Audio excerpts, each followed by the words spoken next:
Hello, everybody. Welcome to the Bison postgame show. I'm Jeff Kolpak alongside my cohorts, Mike McFeely, Eric Peterson. It was business as usual for a Missouri Valley against Ohio Valley Conference. 52-3 was the final. The Bison over Tennessee State, which, Michael, I think we probably saw this coming just on the conferences. Yeah, I think we expected it. Bison were favored by 35.5, I think, and so we knew it was going to not be a super difficult game for NDSU, but we still wanted to see some things, right? I mean, we wanted to see NDSU's defensive line. We wanted to see their secondary. We wanted to see the offensive line. We wanted to see with some guys out of the lineup. We learned later on whether they could find some replacements for those guys and kind of test their depth. And I think pretty much all the questions were answered today. The Bison were rolling offensively. Cam Miller, super sharp again. John Gore's becoming a local hero with a great punt return. Bryce Lance kind of stepping out of his brother's shadow just a little bit with 5 receptions, a couple touchdown catches. I'm sorry, 7 receptions, I think, a couple of touchdown catches. And the defense was dominant. Tennessee State got nothing going. Just an overall good bounce-back performance after the loss of Colorado. Yeah, Biggie Miller, 14 of 18, his second straight, really, I think, solid performance. Just in control. What did you see out there? 13 of 16 in the first half for 179 yards, rushed for 41 yards in the first half and a touchdown. He's just making so many good decisions, whether it's taking off and running. He had a rushing touchdown relatively early, using his feet to climb the pocket. He's really sharp. Bryce Lance said he put Cam Miller put him in a lot of good positions today. And I think it's what you wanted to see from NDSU's offense. You go on the road, Colorado, is there going to be a hangover effect? Are they going to come out and not be so sharp? But they were kind of sharp from the get-go. Although head coach Tim Polasek still wants to see a little more out of the running game. He thought there's some 4th and 2s, or they had to convert some 4th downs early in the game. But overall, Cam Miller's about as sharp as you can be through 2 games. And even Coach Polasek, he's even helped with the offensive line play because I think he's helping call a lot of protections in that regard. I think if there is a question, it's the running game still. I agree. The Bison, I think, had a couple hundred yards rushing, but we still don't see that breakout back. I thought that Marty Brown was going to get a bunch of chances, and he did.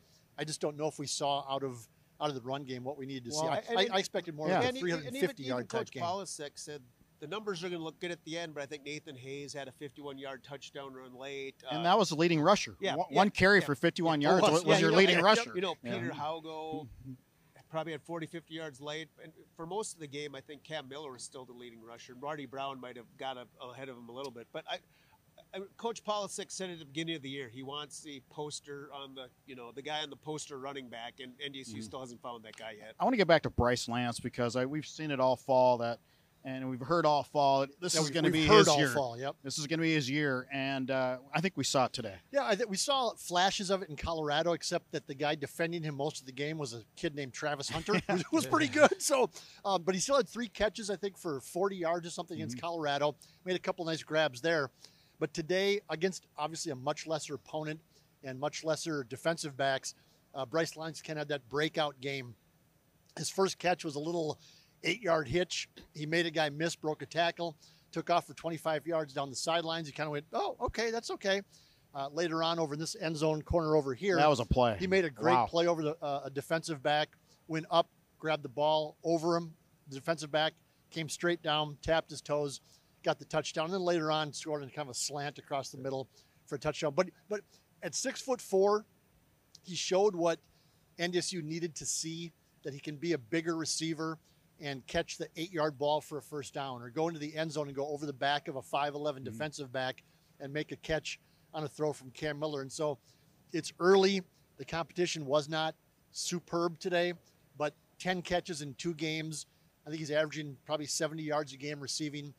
They're getting what they need out of him right now. Well, I think what we saw, and Polasek, I think, made note of that in the post-game press conference, was his first catch. It was a 2nd and 14 play that he tiptoed down the sideline for, a 19-yard gain on a first down. And that was where he broke a couple tackles. He broke a tackle. And that's what they're looking for. Yes, and they didn't get much of that from, again, the running backs today. Marty Brown ran hard, again, and pushed the pile a couple of times, but they need to add on to their yardage after catching a pass or after taking a handoff. They need to break some tackles and get 8 yards instead of 3 yards, or 15 yards instead of 9 yards. And Bryce Lance did that today. Yeah, I believe that ended up being a 26-yard gain. And that's what, like you said, Coach Polasek said. He wants to see I think, I mean, he didn't say this exactly, but he's like, I know you can make yards when nobody's there, but can you make some extra yards when the defender's there too? And we saw a little bit that more as the game went on, but that goes back to the running. I think he wants to see running backs break more tackles. I guess the other thing that I came away from, they played a lot of young guys, and like you said, and Tennessee State kept a lot of their starting offense in there, and we saw. Yeah, I thought they handled it pretty well. Donovan Woolen in there, Nathan Staling in there. I mean, how many 4 or 5 true freshmen? Will Washington, Peter Haugo, Jackson Williams. I know I'm missing somebody. And some of it's out of necessity because Raja Nelson, we learned, has an injury that might keep him out for a while. He did not play today, and so John Gores was back taking punts. Jackson Williams returned, I think, a couple of kickoffs and had a nice, 51-yard, 52-yard return to start the second half. But they're going to get into some depth, NDSU is, because they have some guys out with injury.